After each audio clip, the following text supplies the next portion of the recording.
પરીક્ષા છે હું આજે તમને ઝાંઝરવાડી ચકલીબાઈની વાર્તા સંભળાવીશ।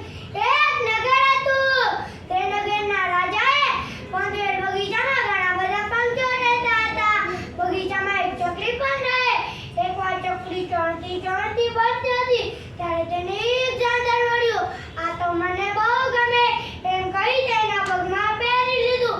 થોડા દિવસો બાદ રાજા બગીચામાં ફરવા માટે નીકળ્યા ત્યારે તેને ચકલી સામું જોયું।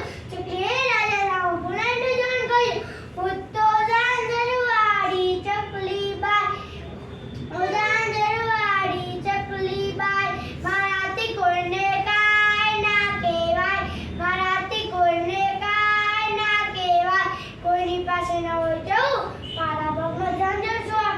રાજા તો આવા શબ્દ સાંભળી ખૂબ રોષે ભરાણો। એ તો પગ પર ચડી મહેલમાં ચાલ્યો ગયો। બીજા દિવસે ફરીથી રાજા બગીચામાં ફરવા માટે નીકળ્યા।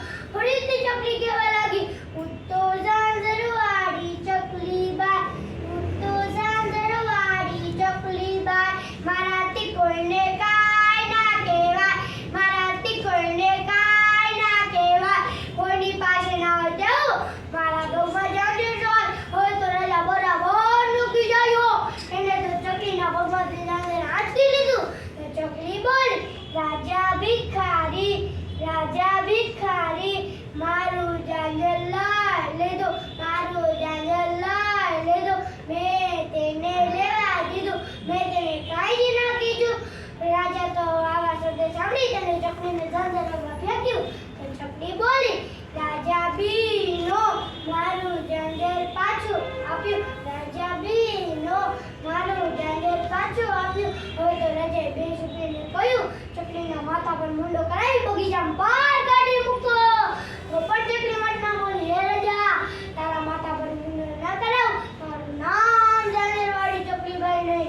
રાજા તો દરરોજ મંદિરે જઈને ભગવાનને બે હાથ જોડે કરે, હે ભગવાન મારું ભલું કરજો। તો મંદિરમાં છુપાયેલી ચકલી બોલી, હે રાજા, તારું ભલું નહીં થાય। તો રાજા કહે, કેમ ભગવાન મારું ભલું નહીં થાય, મારો શું વાંક ગુનો છે? તો ચકલી કહે, તું તારા માથા પર મુંડો કરાવી મારા પાસે આવ તો હું તારું ભલું કરું। રાજાએ તો બે સિપાહીને કહ્યું, મારા માથા પર પાણી લગાવી મુંડન કરવા લાગો।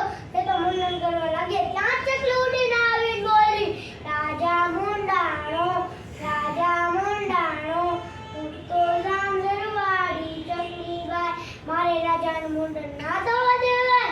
રાજા તો આ સાંભળી પડી ગયો। તેને તો ચકલીને માફી માંગી।